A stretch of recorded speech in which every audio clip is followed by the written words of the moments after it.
retaining good employees, skilled employees, people who are always a benchmark in your organization, to retain them, it is very, very difficult. The employee can take their own decisions and do not have to wait for approval from senior level. That means the workflow will be very easy. Innovation is the key to success.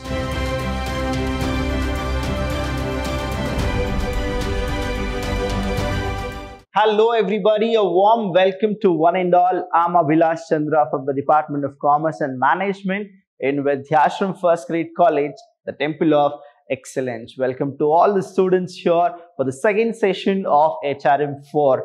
And what exactly we have done in session 1 is we went with the meaning and need and importance of employee empowerment. So what exactly employee empowerment is all about? That is, the employer is giving autonomous authority and responsibility to the employees to make their own decisions in the daily basis. So what happens here is the employee will be empowered by the top level management and the employee. That is when the employee feel that even they are recognized in the organization and they are being given responsibility towards their work. So that is what the empowerment you are supposed to fill in the hearts of all the employees. Then what happens is the loyalty will be more. They get motivated, and what they usually say is 92% of the employees, they feel that if the organization is recognizing their work and their responsibility, then what happens is they feel really happy to work in that kind of organization rather than any organization where they are not empowered.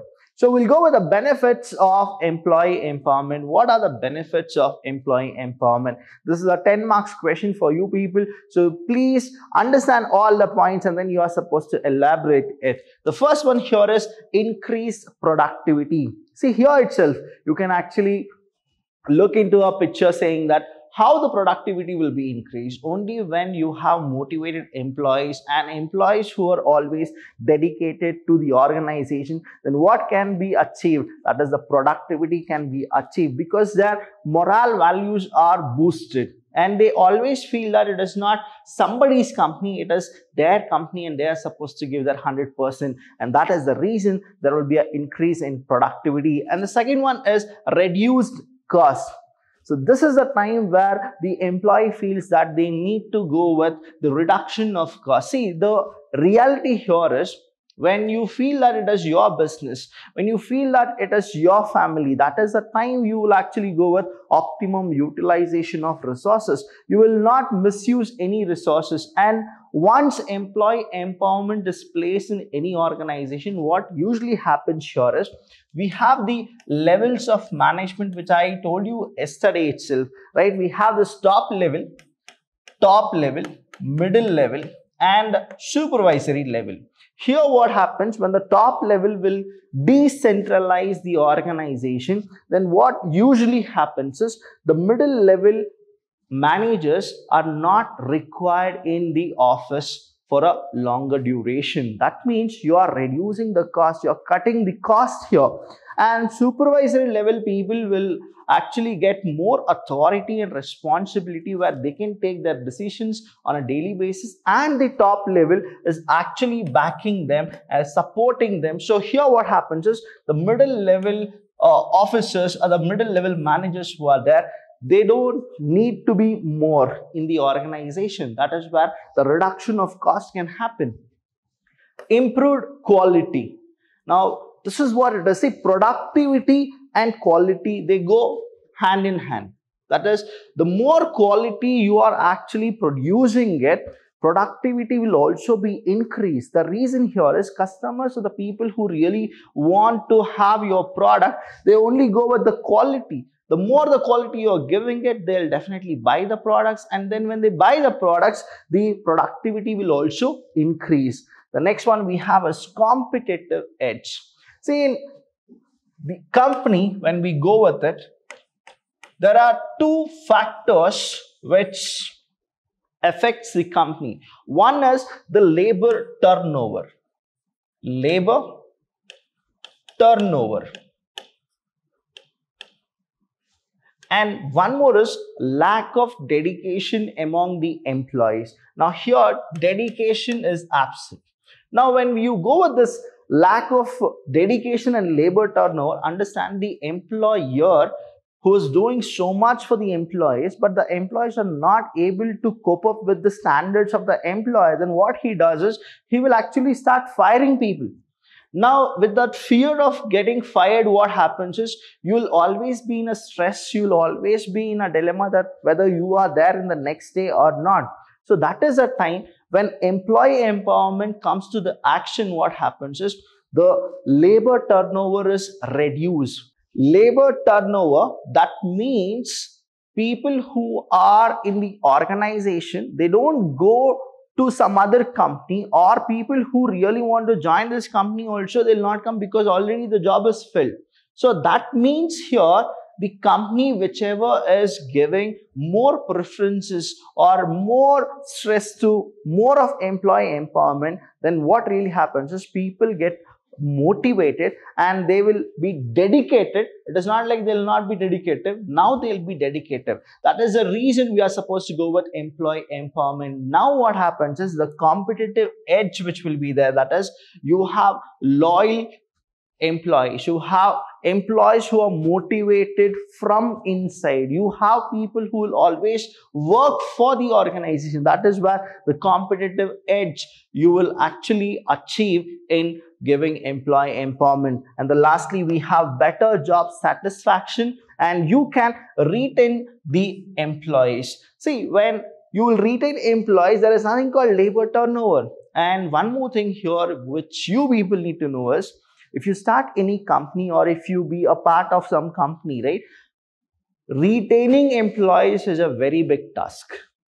You can actually get more employees, but retaining good employees, skilled employees, people who are always a benchmark in your organization, to retain them, it is very, very difficult. That's the reason you are supposed to always empower those employees. You need to identify those employees, and then you are supposed to give them all the benefits, and then you are supposed to retain them and get the work very efficiently.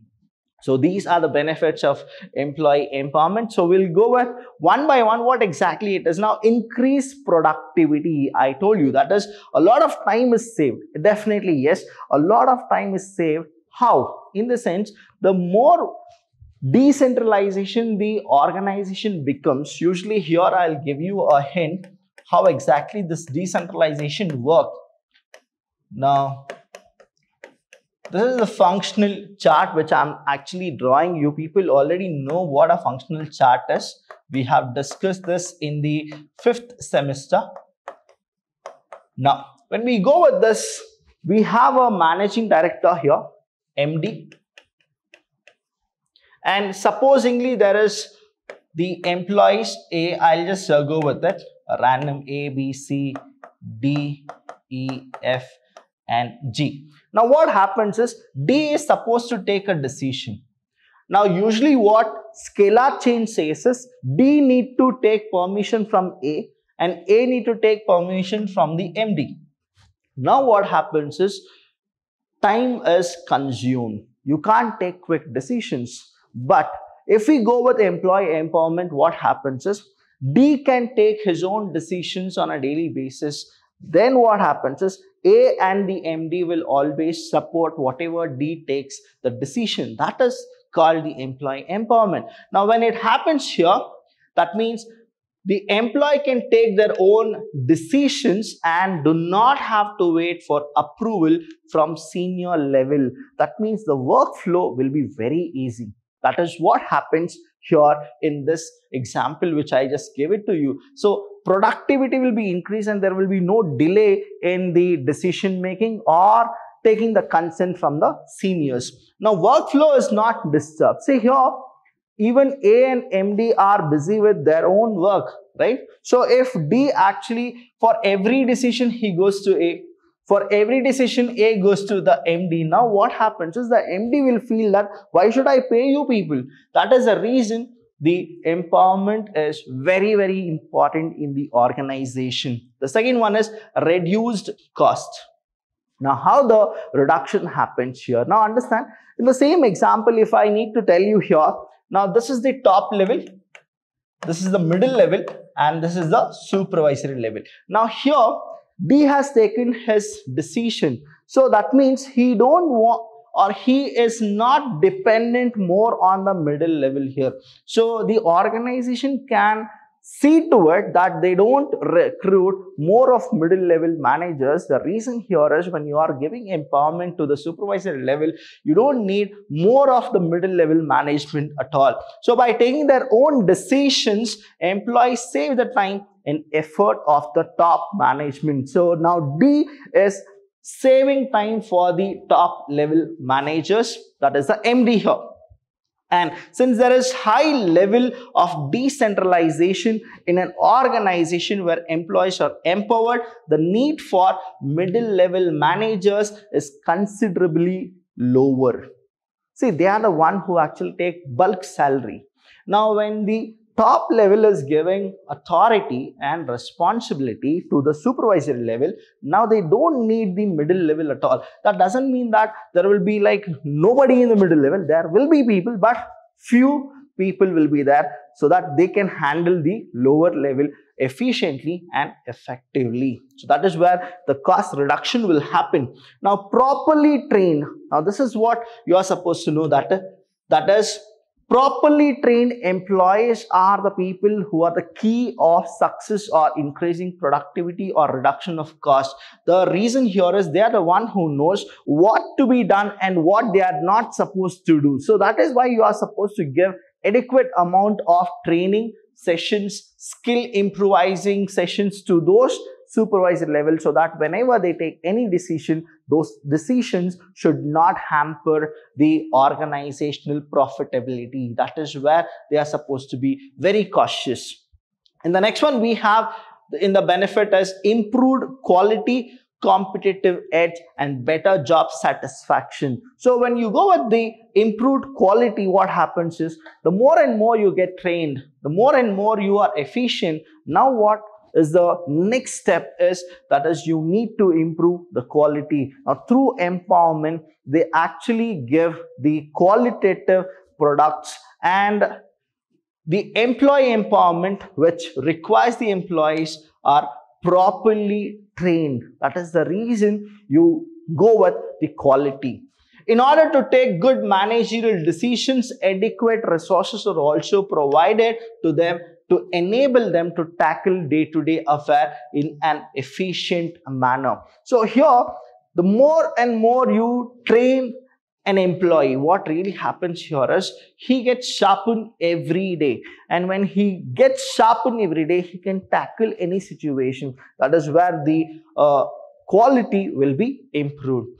Competitive edge. Now, empowering employee can help a firm to gain a competitive edge over its competitor, because labor turnover will be less. People will be motivated personally. Monetary benefits will be given to them because they are getting the work done efficiently. And then what happens is they are the one who always feel that there will be a progressive in the organization, and they'll work for the betterment of the organization at a longer stage. And the last one here is best or the better job satisfaction. That is, employee turnover is a big problem faced by many organizations in the modern world. Now, here what happens is, when you are being given employee empowerment, that is empowering the employees, it helps in curbing these problems by improving job satisfaction of the employees. See, whenever the company is recognizing you, that is a green signal for you that the company really needs you.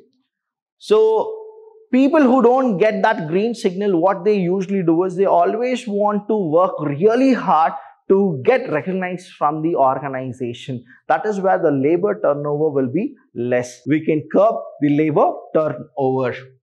The last topic for the day, that is conditions for effective employee empowerment. What are the conditions you are supposed to keep? The first one here is participation. Now it is the employees who need to participate. They need to come forward. They need to take the responsibility. When they start taking more responsibility, only then they'll be recognized by the organization, and even the top level actually will see to it that who is doing the work honestly and who are the people who are just dodging around. The second one is innovation. See, innovation is a word which has been taken from Japanese. We always are very happy to use the word innovation because innovation is the key to success in any of the organization.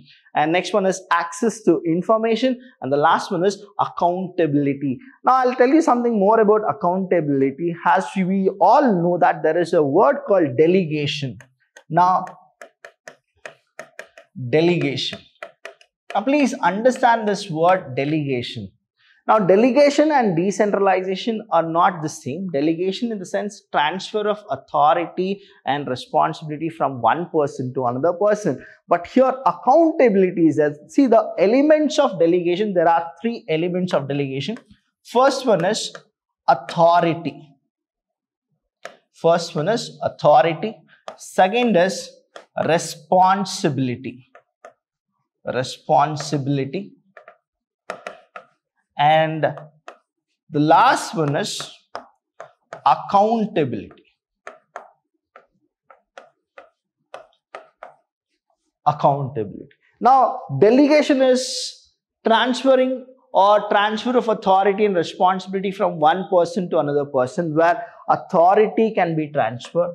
Responsibility, somehow you can transfer it but not completely. Say you can actually transfer 80% of the responsibility, but here accountability is that which you cannot transfer from one person to another person.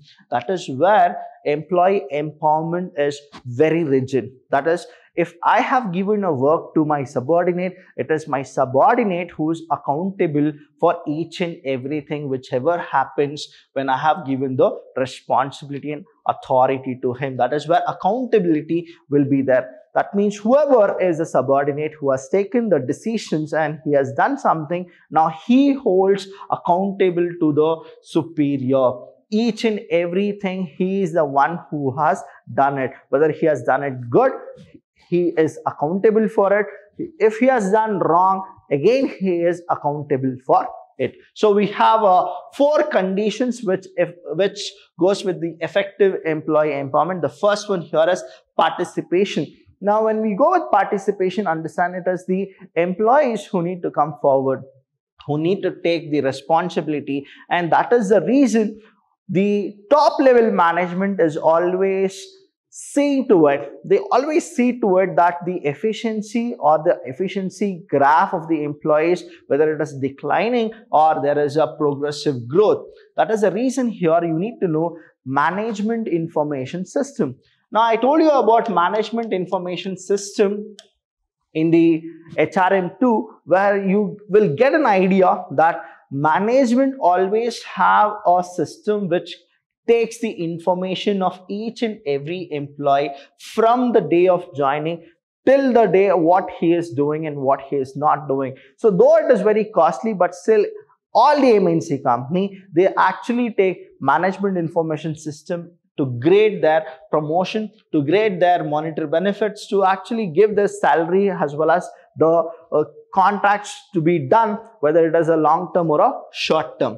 Now participation is a subset. That's the reason they say it is a subset of empowerment. Hence effort should be made to encourage. Now who will encourage whom? The employer will always encourage the employees, whoever will take participation in any of the decisions making. So there are 2 factors. The first factor here we have is what? The bureaucratical hurdles will be there. Now I told you about bureaucratical. What exactly bureaucratical is? We have studied something called bureaucratical leader, the people who actually go with the bookish knowledge and they start analyzing things the way the book is being written. The same way, whatsoever they speak, coming in the way must be kept at bay. That is, whatever the difficulties you have, that should be actually kept aside, and you are supposed to always take challenges. The second one is the employee should be imparted necessary training and the coaching should be done so that they will enable to participate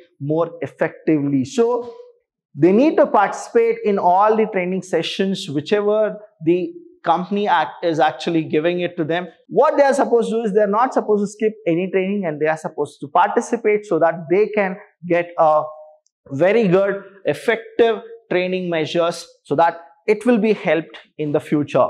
So here, innovation, which has been actually taken by the Japanese management, where the employer is giving all the opportunity for the employee to have his own decisions, to go with his innovative, creative ideas. Here what happens is, when the employer meets the employee, now we have employee here, the employer. Now there are, say I'll go with now we have 3 employees here. Now what the employer does is, now he'll give equal opportunity to each and every employee. He gives the same opportunity, where whichever employee who gets the best course of action or the best alternative action, the employer will take their suggestions and then he'll go and discuss in an open meeting. That is where the employees will also feel that there is a space, there is a scope for innovation. When this happens, what really matters is the employer is actually believing in his employees, and then he's trusting their innovative and creative measures. This is what has happened in Tata Motors, where Ratan Tata, he came from London and he said to his managing director, saying that any employee, whoever can give us a very good blueprint of how to make the passenger cars, then we will be actually giving them remuneration plus bonus. So that is when the managing director went and announced it to the entire staff of Tata Motors, where many people actually felt that they need to go with a very innovative blueprint, and that is what has happened. Many blueprints of Tata Indica and Tata Cab were given to Ratan Tata, and then he was the one who said, this is what the next innovation which we're gonna do, and they started with the Tata Cabs. That is where they made more profitability in compared to any of the passenger cars. So in Japan, usually what happens here is the empowerment which has been allows the employees to do things in their ways and manners. So the employer is giving the opportunity to the employees to get the work done the way they want it to be done, because they are the one who are totally accountable for it. Next one we have is access to information. Now, information is the power, is what we always know that. That's the reason even in MIS, Management Information System, without information, you cannot proceed with management system. That is where information is a power. It is also a raw material, like your raw data. It is like a raw material for performing various activity by the employees. That is, good decisions depends among the other things on good information or data. That's the reason here information plays a very important role in employee empowerment. Who is doing what? Who is accountable for it? Who is responsible for it? Did that decision really work? Did that decision went for a toss? Now, everything you are supposed to have an information, and only then it will help you in future taking decisions. And the last one is accountability. As I told you, accountability can never be transferred. So here also, accountability plays a very important role, that whoever is being given the employee empowerment, are they actually using it properly? Are they actually benefiting the organizations? Are they taking good decisions? That is where accountability is taken into consideration. Now, along with giving authority to the employees, they also must be accountable for their results. So whatever the results are, who is accountable? The person who has taken the decision, he should be accountable. So the purpose behind it is not to identify their black spots or single out them for punishment, but to know that they are giving their best efforts or not. See, many a times whenever we are taking the authority. It is not that 100% we only give profitability, success. There are so many things which we need to learn in the course of life. That is, for every decision of ours, if we feel that we will only get success, that is actually stupidity. That means there is a demerit of planning. What is that? All plans will not lead to success. But whenever we go for failure, that is actually an experiment, or you need to experience the failure, because you will get to know that what is the value of being successful. That is the reason. It's not about black spotting a person saying that he has taken a wrong decision. You will be getting an experience that we shouldn't take those kind of decisions, because in life it is always like problem, solution, and then it goes on with problem, solution. So these are the purposes of employee empowerment. So the next one here is the other employee empowerment conditions. The first condition is provide the information of the company to all employees. That means you should have transparency. Second is employees should have multi-skills and knowledge. To attain this multi-skill and knowledge, what is that the employees need to do? The employees need to go for a proper training, and they should never skip the training. Employees should assume power to make substantive decisions. They should always take that decision, and they need to stand on the decision what they have taken. So before that, they should carefully understand the situation and then take substantive decisions. Employees should understand all the jobs. See here, this is a very important characteristics which the employee should adapt. That is, he or she should not restrict themselves in not learning many things. They are supposed to know each and everything. That means they should know what is happening in and out of the organization. Now, management should create and maintain the culture. Management should delegate authority. Management should encourage the employees to take risk. And the last one is management should reward the employees adequately. Now, it is not just the employees who need to take responsibility.